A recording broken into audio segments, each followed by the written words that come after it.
الحمد لله الحمد لله رب العالمين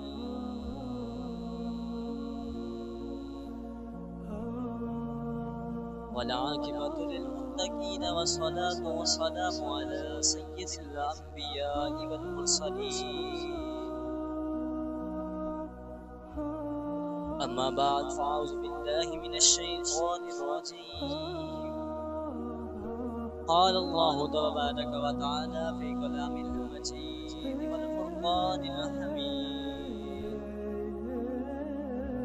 وقضى ربك ألا تعبدوا إلا إياه وبالوالدين إحسانا صدق الله العظيم وصدق رسوله النبي الكريم الأمين قال الله تبارك وتعالى في شان حبيبه مخبرا وأميرا مل کے بابا سے بلند پڑھیے الصلاۃ والسلام علیک یا سیدی یا رسول اللہ الصلاۃ والسلام علیک یا سیدی یا حبیب اللہ الصلاۃ والسلام علیک یا سیدی یا رحمۃ للعالمین وعلى آلك وأصحابك يا سيدي يا خاتم النبيين بندہ پروردگار محمد احمد نبی دوست دار چار یارم تابع اولاد علی مذہب حنفیہ دارم ملت حضرت خلیل خاک پائے غوث اعظم زیر سایہ ہر ولی یا صاحب الجمال ویا سید البشر من وجهك المنیر لقد نور القمر لا يمكن الثناء كما كان حقه بعد از خدا بزرگ توئی قصہ مختصر اللہ تعالیٰ کی حمد و ثنا اور حضور صلی اللہ علیہ وآلہ وسلم کی پاک عظیم بلند بارگاہ میں کروڑہ مرتبہ ہدیہ درود و سلام پیش کرنے کے بعد میرے نہایت ہی واجب الاحترام واجب القدر عزیز دوستوں بزرگوں اور نوجوان ساتھیوں السلام علیکم ورحمۃ اللہ وبرکاتہ۔ اللہ تعالیٰ کا احسان عظیم ہے کہ جس نے جمعۃ المبارک کے پاک روز میں ہمیں اپنے پاک بلند گھر میں آنے کی توفیق بخشی اور اپنا اور اپنے پیارے حبیب کا ذکر کرنے کی توفیق عطا فرمائی۔ اللہ تعالیٰ کا ہم اس پر کروڑہ مرتبہ شکر ادا کرتے ہیں۔ اور آج کا میرا موضوع حقوق العباد کے متعلق ہے۔ جیسا کہ اسلام ایک ایسا دین ہے جس میں اللہ رب العزت نے نبی کریم صلی اللہ علیہ وآلہ وسلم کو جو سب سے پہلے پیغام دے کر بھیجا وہ تھا توحید و ایمان۔ پھر جو لوگ اللہ رب العزت کے حبیب کی دعوت پر ایمان لے کر آ گئے، توحید کے قائل ہو گئے، پھر حضور صلی اللہ علیہ وآلہ وسلم نے ان کو زندگی گزارنے کا طریقہ اور اپنی زندگی بسر کرنے کے بارے میں ہدایات عطا فرمائی۔ ان میں سے پہلا یہ تھا کہ انہوں نے حقوق اللہ کو ادا کس طرح کرنا ہے۔ حضور صلی اللہ علیہ وآلہ وسلم نے ان کو بتایا کہ تم نے اللہ تعالیٰ کا حق کس طرح ادا کرنا ہے، یعنی مخلوق پر خالق کے کیا حقوق ہیں اور وہ کس طرح اللہ کے حق کو ادا کر سکتے ہیں۔ اور دوسری جانب حضور صلی اللہ علیہ وسلم نے بتایا کہ حقوق العباد کیا ہے، یعنی ایک بندے کا دوسرے بندے پر کیا حق ہے بندوں کا دوسرے بندوں پر کیا حق ہے اور اس کو کس طرح ادا کرنا ہے۔ اسلام میں حقوق اللہ سے زیادہ حقوق العباد کو ترجیح دی جاتی ہے، کیونکہ اللہ رب العزت نے حقوق اللہ کی معافی خود کے ذمہ رکھی ہوئی ہے، لیکن حقوق العباد اگر کسی سے تلف ہو جائیں، یعنی اگر ہم کسی بندے کا حق مار لیتے ہیں، کسی پر ظلم کر بیٹھتے ہیں، کسی پر زیادتی کر لیتے ہیں، تو اس کی معافی اللہ رب العزت نہیں دے گا، جو کہ رحیم بھی ہے اور کریم بھی ہے۔ کیونکہ وہ حق ہم نے جس بندے کا مارا ہے، جب تک وہ انسان ہم کو معاف نہیں کر دیتا تب تک ہماری معافی نہیں ہوگی۔ اب کسی کا حق مارا تو اس سے نجات کے لیے ہمارے پاس دو ہی راستے بچتے ہیں۔ پہلا یہ ہے کہ ہم اس شخص سے معافی طلب کر لیں، اور دوسرا کہ ہم اس کا حق ادا کر دیں۔ اگر ہمیں وہ معافی دے دیتا ہے پھر تو ٹھیک ہے، یا تو ہم اس کا حق ادا کر دیتے ہیں، پھر بھی ہماری بچت ہو جائے گی۔ لیکن اس دنیا میں اگر ہم نے اس کا حق بھی نہ ادا کیا اور نہ ہی اس سے معافی طلب کی، تو کل آخرت کو جو ہمیں لازماً معاوضہ اس کا ادا کرنا ہوگا وہ بہت مہنگا ہوگا، کیونکہ آخرت کا عذاب بہت سخت ہے۔ تو اللہ تعالیٰ سے دعا کرتے ہیں کہ اللہ تعالیٰ ہمیں حقوق العباد کی اہمیت کو سمجھنے کی توفیق عطا فرمائے۔ حقوق العباد میں بہت سارے حقوق آتے ہیں، جس میں سے چند میں آپ کے سامنے ذکر کرتا ہوں۔ حقوق العباد ہیں کیا؟ اللہ رب العزت نے قرآن پاک میں ارشاد فرمایا ہے، اور آپ کے رب نے فیصلہ فرما دیا کہ عبادت صرف اللہ تعالیٰ کی جائے اور والدین کے ساتھ حسن سلوک کیا جائے۔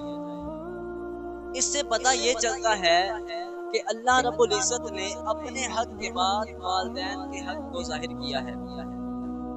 تو جتنے بھی حقوق ہیں، جیسا کہ والدین کے حقوق ہیں، استاد کے حقوق ہیں، ایک شوہر اور بیوی کے حقوق ہیں، اس کے بعد تجارتی حقوق ہیں، ہمسائے کے حقوق ہیں، پڑوسی کے، تو ان میں سے سب سے پہلے جو انسان کا حق ہے وہ بنتا ہے والدین کے لیے، کہ والدین کے اس کی اولاد پر کیا حقوق ہیں۔ اللہ رب العزت نے اپنے حق کے بعد سب سے زیادہ جس کو ترجیح دی وہ ہے والدین کے حقوق۔ والدین کے حقوق کیا ہیں؟ ان میں سے چند میں آپ کے سامنے ذکر کرتا ہوں، یعنی والدین کے ساتھ حسن سلوک کیا جائے، ان کا شکر ادا کیا جائے، ہمیشہ ان کو خوش رکھا جائے، والدین کے ساتھ دل و جان کے ساتھ محبت کی جائے، ان کا ادب و احترام کیا جائے، اور اس کے علاوہ ان کی اطاعت کرنا، ان سے اپنے مال کے اوپر ان کو مالک بنا کر رکھنا، یعنی آپ کا مال ہے تو آپ سمجھیے یہ میرے والدین کا ہی مال ہے، ان کو اپنے مال پر مالک بنا دینا۔ یہ تو بہت عام سے ہیں، حقوق میں آتا ہے اگر وہ غیر مسلم ہوں تب بھی ان کے ساتھ حسن سلوک کیا جائے۔ والدین کی کتنی عزت اور احترام کے بارے میں اسلام نے ہمیں بتایا ہے، اور بتایا گیا ہے کہ اگر آپ کی ماں رضائی بھی ہے تب بھی ان کے ساتھ حسن سلوک کیا جائے۔ تو یہ تھے چند حقوق الوالدین، کہ والدین کے حقوق کیا ہیں اولاد پر۔ ان میں سے سب سے پہلے جو میں نے ذکر کیا وہ یہ ہے کہ والدین کے ساتھ حسن سلوک کرنا۔ اس کے متعلق میں نے آیت پاک کا ترجمہ پہلے ہی کر دیا کہ اللہ رب العزت نے فرمایا والدین کے ساتھ حسن سلوک کرو۔ اب والدین کے ساتھ حسن سلوک کرنا ہے، ہمیں والدین کے ساتھ حسن سلوک کرنا چاہیے، اور جس کسی کو اپنے والدین کے ساتھ حسن سلوک کرنے کی توفیق مل جائے تو وہ اس کو دو جہان کی رحمت سمجھے، کیونکہ والدین کے حقوق کے بارے میں اور ان کے ساتھ حسن سلوک کرنے کے بارے میں قرآن پاک کے ساتھ احادیث میں بھی بہت زیادہ بیان فرمایا گیا ہے۔ جیسا کہ حدیث پاک میں آتا ہے، حضرت عبداللہ ابن مسعود روایت کرتے ہیں رسول اللہ صلی اللہ علیہ وآلہ وسلم سے، انہوں نے عرض کی یا رسول اللہ صلی اللہ علیہ وآلہ وسلم، اللہ رب العزت کو کون سا عمل سب سے زیادہ محبوب ہے؟ کون سا عمل ایسا عمل ہے جو اللہ رب العزت کو سب سے زیادہ پیارا لگتا ہے؟ تو میرے نبی کریم صلی اللہ علیہ وآلہ وسلم نے ارشاد فرمایا، وہ یہ ہے کہ نماز کو اس کے وقت پر ادا کیا جائے، یعنی نماز کا جیسے وقت ہو تو اس کو اس کے وقت پر ادا کر دیا جائے۔ پھر آپ نے عرض کی یا رسول اللہ مجھے بتائیے کہ اس کے بعد اللہ کو سب سے زیادہ محبوب عمل کون سا ہے؟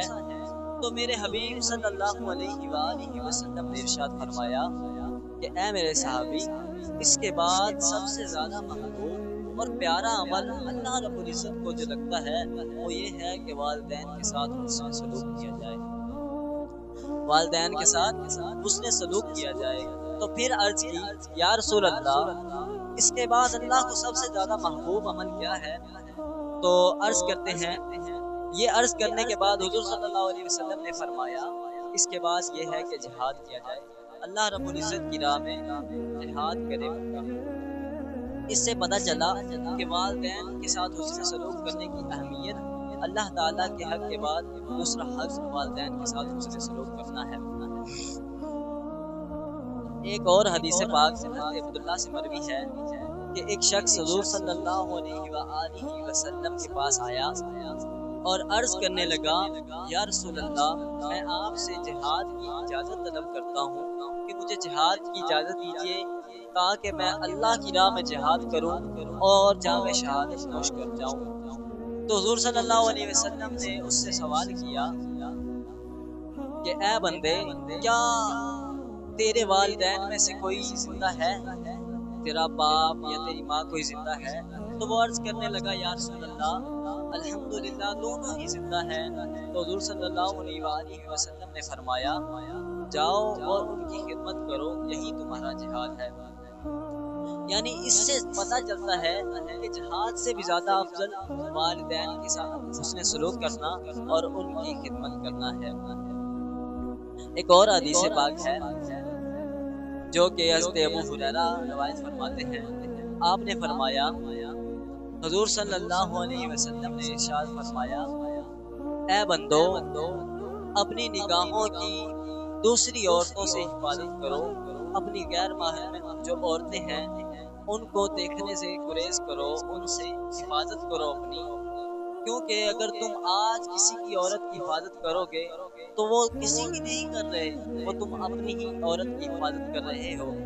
اور دوسرا فرمایا کہ اپنے والدین کے ساتھ حسن سلوک کرو، اگر تم آج اپنے والدین کے ساتھ حسن سلوک کرو گے تو کل کو تمہارے بچے تمہارے ساتھ حسن سلوک کریں گے۔ اور تیسرا فرمایا اگر تمہارا کوئی مسلمان بھائی تمہارے پاس معذرت کرنے کے لیے آتا ہے تو اس کی معذرت کو قبول کر لو، یعنی اس کی معافی کو قبول کر لو، اور اگر تم میں سے کوئی اپنے بھائی کی معافی کو قبول نہیں کرتا تو کل حوض کوثر پر اس کو نہیں لایا جائے گا۔ اب اس میں تین باتیں وضاحت کے ساتھ بیان کی گئی۔ پہلی یہ کہ عورتوں کے بارے میں اپنی نگاہوں کی حفاظت کرو، دوسری فرمائی گئی کہ والدین کے حسن سلوک کے ساتھ حسن سلوک کرو اور تمہارے ساتھ حسن سلوک کیا جائے گا۔ اب یہ جو دوسرے نمبر والی بات ہے اس کی وضاحت ایک تو ظاہری طور پر سمجھ آتی ہے کہ بچے جیسا گھر میں دیکھتے ہیں وہ ویسا ہی سیکھتے ہیں اور ویسا ہی کرتے ہیں۔ اب جب دیکھیں گے کہ وہ ہمارے والدین اپنے والدین کے ساتھ اچھا سلوک کر رہے ہیں تو وہ اس کو معاشرے کا حصہ سمجھ لیں گے اور وہ کل کو آپ کے ساتھ بھی حسن سلوک کریں گے۔ اور دوسری باطنی طور پر اس کی وضاحت کچھ اس طرح سے کی جاتی ہے کہ جیسے کہا جاتا ہے جیسا کرو گے ویسا بھرو گے، تو انسان جیسا بوتا ہے ویسا ہی کاٹتا ہے۔ تو اس سے سمجھ آیا کہ آج ہم اپنے والدین کے ساتھ حسن سلوک کریں گے تو کل کو ہمارے ساتھ بھی حسن سلوک کیا جائے گا۔ اس کے متعلق ایک واقعہ بیان کیا جاتا ہے کہ ایک شخص اپنے باپ کو جو ہے باندھ کر کنویں میں پھینکنے لے کر جا رہا تھا، تو وہ جیسے ہی کنویں کے قریب ہوا اور وہ قریب تھا کہ وہ اپنے باپ کو کنویں میں پھینک دے، تو اس کا باپ بولا اور کہنے لگا اے بیٹے مجھے اس کنویں میں نہ پھینک، کہنے لگا مجھے اس کنویں میں نہ پھینک۔ تو بیٹے نے پوچھا اس کنویں میں کیوں نہیں پھینکوں؟ تو وہ کہنے لگا کیونکہ میں نے اس کنویں میں اپنے باپ کو پھینکا تھا۔ اللہ اکبر۔ تو اس سے پتہ چلا کہ ہمیں اپنے والدین کے ساتھ حسن سلوک کرنا چاہیے تاکہ کل کو ہمارے بچے بھی ہمارے ساتھ حسن سلوک کریں گے۔ اس کے متعلق صوفیاء کے بہت سے واقعات آتے ہیں۔ کہا جاتا ہے کہ جب انسان اللہ رب العزت کی نافرمانی کرتا ہے تو جو اس کے ماتحت لوگ ہوتے ہیں تو وہ بھی اس کی نافرمانی کرتے ہیں، کیونکہ ہم اللہ کے ماتحت ہیں، ہم اس کے محتاج ہیں اور ہم اس کے نیچے کام کرنے والے ہیں، ہم اس کے محتاج ہیں۔ تو اگر ہم اس کی نافرمانی کریں گے تو جو ہمارے نیچے ہوں گے وہ بھی ہماری نافرمانی کریں گے۔ تو میں عرض کر رہا تھا حقوق الوالدین، ان میں سے پہلا تھا والدین کے ساتھ حسن سلوک کرنا، دوسرا بتایا کہ والدین کا ہمیشہ شکر ادا کرتے رہنا۔ اب شکر کیوں ادا کرنا ہے؟ کوئی بھی ہمارا محسن ہو، ہم پر احسان کرنے والا ہو، تو اس کا سب سے بڑا بدلہ، اچھا بدلہ، احسن بدلہ یہی ہے کہ انسان اس کا شکر ادا کرے۔ حقیقی شکر تو اللہ رب العزت کا ہی ہے، کیونکہ وہ ہمارا حقیقی خالق ہے، وہ ہمیں اصل میں پیدا کرنے والا ہے، اور والدین بظاہر ہم کو پیدا کرتے ہیں کیونکہ اس نے ہمارے وجود کو تخلیق کیا، اور اسی لیے اللہ رب العزت نے قرآن پاک میں فرمایا، ترجمہ عرض کرتا ہوں کہ ہم نے وصیت کر دی کہ میرا شکر ادا کرو اور والدین کا شکر ادا کرو۔ اب والدین کا شکر ادا کیوں کرنا ہے؟ پیدا تو خالق نے کیا، لیکن جتنی بھی مشکلات آئی، جتنی بھی مصیبتیں آئی، وہ کس نے اٹھائی؟ وہ ہمارے والدین نے اٹھائی ہیں۔ تو اسی لیے ہمیں ہر وقت اللہ رب العزت کا شکر ادا کرنا چاہیے اور ساتھ ہی ساتھ اپنے والدین کا بھی شکر ادا کرنا چاہیے۔ اور جس طرح ہم صرف قول کے ساتھ اللہ کا شکر ادا نہیں کر سکتے، اسی طرح ہم اپنے والدین کا شکر صرف بولنے کے ساتھ نہیں کر سکتے، ہمیں عمل کی بھی ضرورت ہے۔ اور وہ کیا ہے کہ ہم اپنے والدین کی خدمت کریں، اور اللہ کا شکر کیا ہے کہ ہم اس کے حقوق کو ادا کریں، نماز پڑھیں اور دیگر جتنے بھی ہم پر حقوق ہیں اللہ کے، ان کو ادا کریں۔ اور آخری والدین کے حقوق میں سے ایک بات عرض کرتا ہوں کہ والدین کو ہمیشہ خوش رکھنا، والدین کو ہمیشہ خوش رکھا جائے، ان کے ساتھ کبھی کوئی ایسی بات نہ کی جائے کہ جس کے ساتھ ان کے دل پر کوئی برا اثر ہو، ان کو وہ بات بری گزرے۔ تو اس کے بارے میں اللہ رب العزت نے ظاہراً فرما دیا کہ تمہارے ماں باپ سے اگر تمہارے سامنے کوئی ایک یا دونوں بڑھاپے کو پہنچ جائیں تو تمہارے لیے کیا حکم ہے کہ تم ان کو اف بھی نہ کہو۔ اب یہاں پر اف کی وضاحت کرتے ہیں کہ اف کا مطلب ہوتا ہے کہ بندہ تھوڑا سا یعنی مزاج میں اس کو برا گزرے۔ حسن بصری فرماتے ہیں کہ اگر اف سے نیچے بھی اگر کوئی ہوتا نا لفظ، تو اللہ رب العزت اسی کو بندے پر حرام قرار دے دیتا۔ تو اس سے پتہ چلتا ہے کہ جب ہم والدین کو اف بھی نہیں کہہ سکتے تو ان کو جھڑکنا تو بدرجہ اونچا حرام ہو گیا۔ تو آگے مزید بہت سارے والدین کے حقوق ہیں۔ حضرت عبداللہ بن عمر سے روایت ہے، نبی کریم صلی اللہ علیہ وسلم نے ارشاد فرمایا، اللہ کی خوشنودگی والد کی خوشنودگی میں ہے، اور اللہ کی ناراضگی والد کی ناراضگی میں ہے۔ یعنی جس کا والد ناراض ہے اس سے سمجھ لیجئے کہ اللہ بھی ناراض ہے۔ اس کو یوں اس طرح کہا جاتا ہے کہ جس نے دیکھنا ہو کہ اس سے اس کا خدا راضی ہے یا نہیں، تو وہ دیکھ لے کہ اس کا والد اس سے راضی ہے یا نہیں۔ اس سے ظاہر پتہ چلتا ہے کہ والدین کی ناراضگی اور ان کا خوش ہونا ہمارے لیے کتنا معنی رکھتا ہے۔ اور ایک اور حدیث پاک میں آتا ہے، حضور صلی اللہ علیہ وسلم سے پوچھا گیا کہ والدین کا اولاد پر کیا حق ہے، تو حضور صلی اللہ علیہ وسلم نے فرمایا والدین اولاد کے لیے جنت بھی ہیں اور دوزخ بھی ہیں۔ تو اس سے مراد کیا ہے؟ اگر والدین کو ان کے ساتھ حسن سلوک کریں گے تو کل جنت مل جائے گی، اور اگر ہم ان کے حقوق کو پامال کریں گے تو ہم جہنم کا ایندھن بن جائیں گے۔ ایک حضور صلی اللہ علیہ وسلم کے پاس صحابی آیا اور عرض کرنے لگا کہ میں جہاد کے لیے جانا چاہتا ہوں، تو حضور صلی اللہ علیہ وسلم نے فرمایا کہ تم اپنے والدین کے پاس واپس چلے جاؤ اور ان کو خوش کرو، یہی تمہارے لیے بہتر ہے۔ دعا ہے کہ اللہ رب العزت ہمیں والدین کی عزت کرنے کی توفیق عطا فرمائے۔